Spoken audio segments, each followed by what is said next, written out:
George Everest Mussoorie का toll पूरी तरह से अवैध है। नमस्कार, जय पहाड़ जय पहाड़ी। मैं आशीष नेगी और मेरा आप सभी लोगों को पहला प्रणाम सेवा शिवमन्य। हमने पूर्व में भी जॉर्ज एवरेस्ट के लिए आवाज उठाई है और हमारे कई साथी हाईकोर्ट में भी इस लड़ाई को लड़ रहे थे।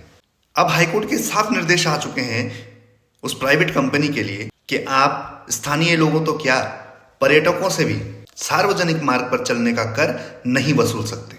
इसके बावजूद भी कल एक वीडियो सामने आता है जहां पर ये कंपनी के कर्मचारी कंटेम्प्ट ऑफ कोर्ट करते हुए नजर आ रहे थे। यदि स्थानीय पुलिस कर्मचारी, पुलिस अफसर वहां पर नहीं पहुंचते हैं और आपसे कानून की रक्षा नहीं होती है तो आप एक कॉल जो है उत्तराखंड क्रांति दल को कर दीजिएगा। उत्तराखंड क्रांति दल ऐसे लोगों को सबक सिखाने के लिए काफी है। जो लोग संविधान को नहीं मानते हों, जो लोग न्यायालय से बड़ा खुद को समझते हों, उनकी अक्ल ठिकाने लगाने का काम उत्तराखंड क्रांति दल युवा प्रकोष्ठ करेगा। जय पहाड़ जय पहाड़ी, पहाड़वाद जिंदाबाद।